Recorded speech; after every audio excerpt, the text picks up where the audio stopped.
Bienvenidos a todos.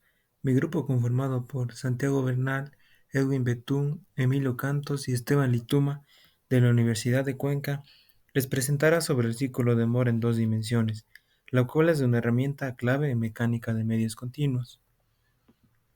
Introducción. El círculo de Moore es un método que permite determinar esfuerzos principales, esfuerzos cortantes máximos y la orientación de los planos asociados, así optimizando la representación de distribuciones tensionales en sólidos. Para ello se tiene que suponer que tenemos que coincidir que nuestro eje x3 o z sea la dirección principal. Para ello vamos a tener nuestro tensor de tensiones de la siguiente manera.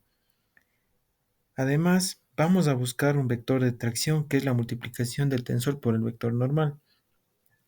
De esta manera nos damos cuenta de varias cosas. Primero, que todas las partes asociadas a la dirección x3 o z o bien son conocidos o son irrelevantes y no intervienen en el problema como se puede visualizar. Por lo tanto, se puede pasar de una tercera dimensión a segunda dimensión en donde solo se va a trabajar con el eje X y Y, debido a que van a estar nuestras direcciones principales. De esta manera se obtiene un tensor más sencillo en función de dos dimensiones y también el vector de tracciones también en dos dimensiones. Estado tensional sobre un plano dado. Para ello debemos entender el siguiente punto n, donde n va a ser nuestra dirección unitaria, mientras m va a ser la dirección tangencial.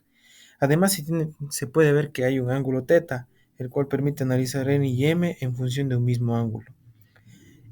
Aquí se tiene dos observaciones simples.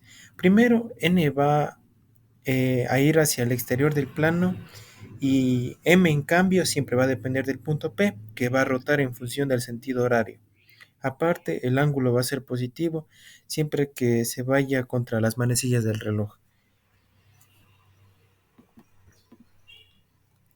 Ahora, en cálculos y operaciones, vamos a hablar de las operaciones que podemos trabajar.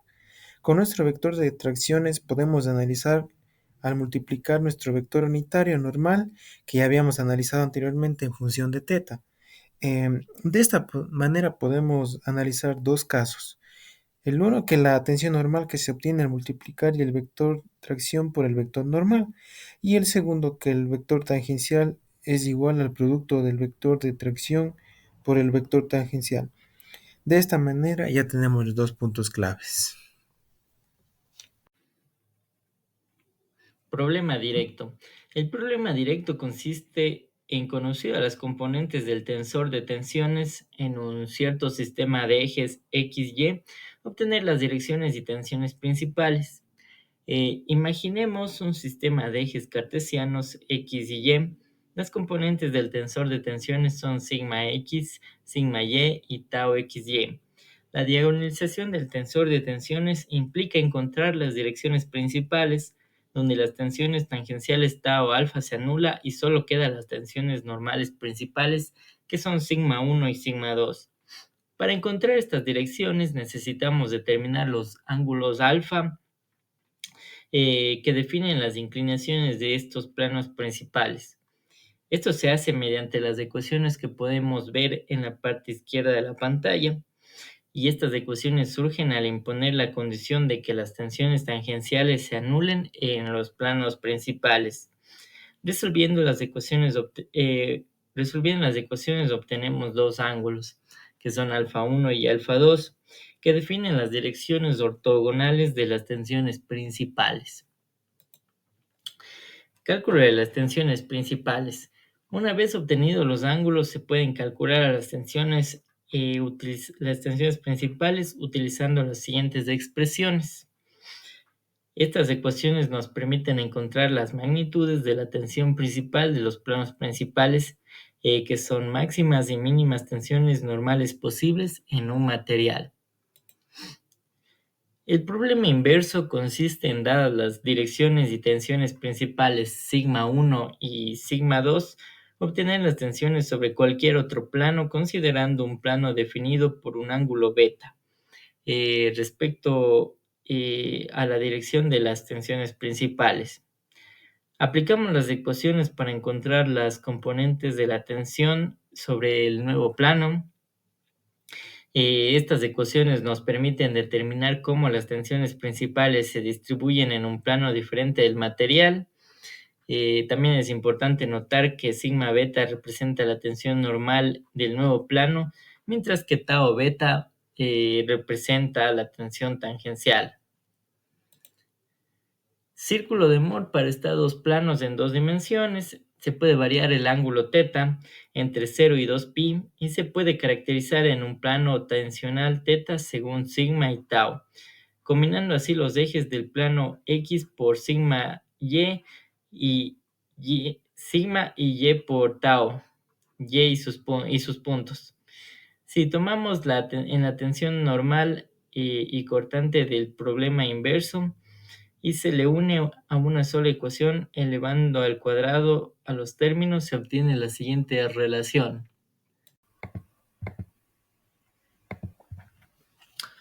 Dando como resultado una circunferencia en el plano sigma tau con las siguientes características. Como podemos observar, nos da el centro y el radio con respecto a sigma 1 y sigma 2.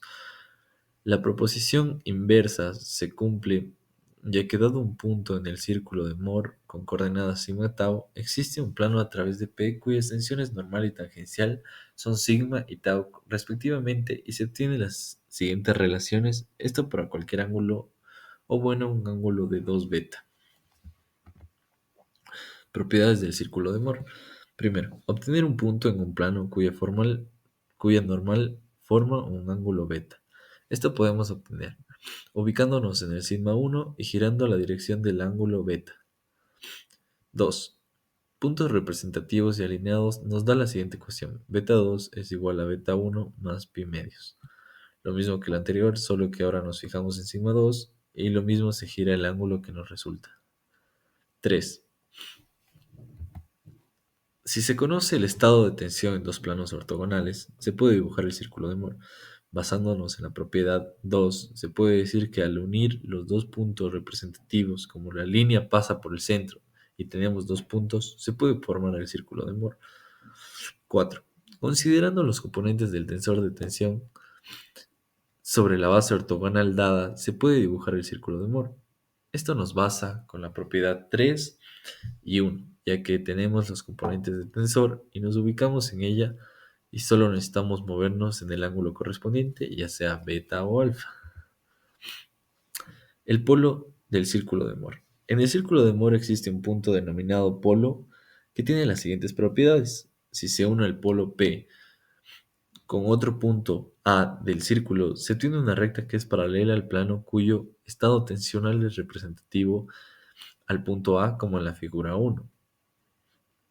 La inversa también se verifica, es decir, dado un plano cualquiera, si se traza por el plano P una recta paralela a dicho plano, esta cortará al círculo de Moore en el punto B que representa el estado tensional de dicho plano, como en la figura 2. Ahora vamos con la demostración. Sean los planos cartesianos de tensor de tensiones, se denomina plano A al plano vertical y plano B al plano horizontal. Los puntos A y B corresponden al círculo de Moore. Asumiendo que se verifica la propiedad A al polo del círculo de Moore, podría obtenerse trazando desde el punto A una vertical paralela al plano A. Otra manera de obtener el punto P o el polo es trazando desde el punto B una recta horizontal paralela al plano B. Puede verse en la figura 4, que se obtiene el mismo punto P. Consideramos ahora un plano arbitrario cuya normal forma un ángulo θ con la horizontal y sigma y sean sigmas sub θ y tau sub θ la tensión normal y la tensión tangencial respectivamente según este plano. Supongamos además que la tensión principal mayor sigma sub 1 forma un ángulo alfa con la tensión sigma sub x. Entonces la tensión sigma sub θ formará un ángulo θ menos alfa, con la tensión principal mayor a sigma sub 1. Consideremos el círculo de Moore y el polo P obtenido en el paso 1. Considerando la propiedad, podemos obtener el punto C girando desde el punto M. Por construcción, el ángulo AOM es 2 alfa y el ángulo MOC es 2 que multiplica a θ menos alfa. Entonces el ángulo AOC es la suma de ambos, lo que es igual a 2 teta, y el arco es AMC, igual a 2 teta. El ángulo semiinscrito APC, que abarca el mismo arco AMC, valdrá por tanto teta, con lo que queda demostrado que la recta PC es paralela a la traza del plano considerado.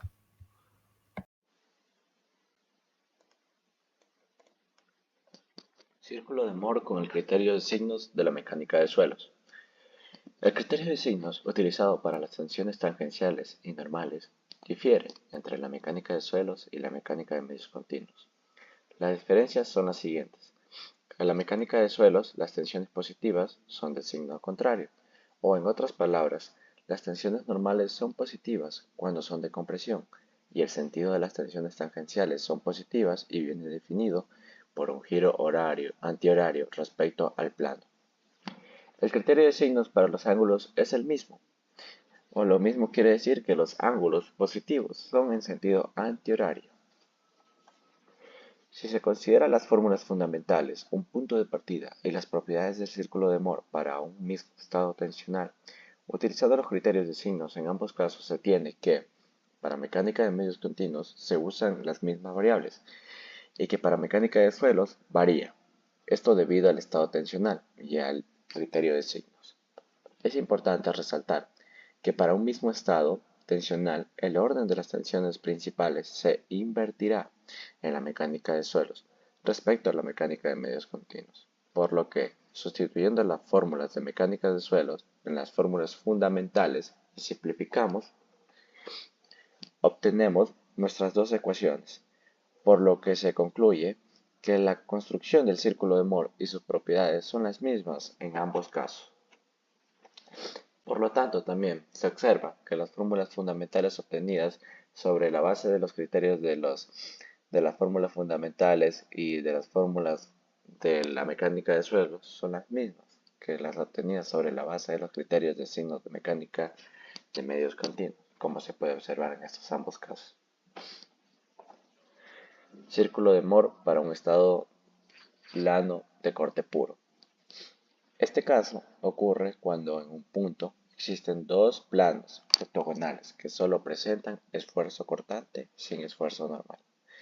En el círculo, los esfuerzos principales son simétricos respecto al eje vertical y tienen magnitudes iguales y opuestas.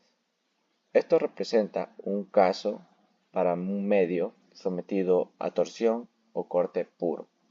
Esto es como se puede observar en la figura 4.45. Eso sería todo por la presentación. Le agradecemos su atención.